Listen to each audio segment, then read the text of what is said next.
এখন থেকে হোয়াটসঅ্যাপের কল রেকর্ড করতে পারবেন দুই পাশের কথা সহ। তো চলুন দেখে নেই এই গুরুত্বপূর্ণ কাজটি কিভাবে করবেন। প্রথম প্লে স্টোরে চলে যাবেন, এখানে সার্চ বক্সে এসে সার্চ করবেন হচ্ছে অ্যাপ কল রেকর্ডার। এটা সার্চ করার পরে অ্যাপটি ইনস্টল করে নেবেন। ইনস্টল করার পরে ওপেন করবেন। আমি ওপেন করতেছি। ওপেন করার পরে সমস্ত পারমিশন আপনি এখান থেকে দিয়ে দিবেন। এখান থেকে দুইবার ক্লিক করার পরে এখানে টিক মার্কটা উঠাই দিয়ে আবার এখানে ক্লিক করবেন। এখানে পারমিশনগুলো দিয়ে এলাও করে দিয়ে এখান থেকে এনেবলে গিয়ে শেষে গিয়ে দেখবেন ওই অ্যাপটি যেটি না ইনস্টল করছে, অ্যাপ কল রেকর্ডার। এখান থেকে পারমিশন দিয়ে আবার ব্যাক করবেন।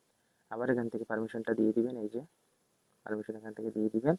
দেওয়ার পরে এখান থেকে স্কিপ করবেন। এখানে এলাও দিয়ে দিবেন। ভিতরে প্রবেশ করবেন। এই যে আমি কথা বললাম, এই যে দেখেন,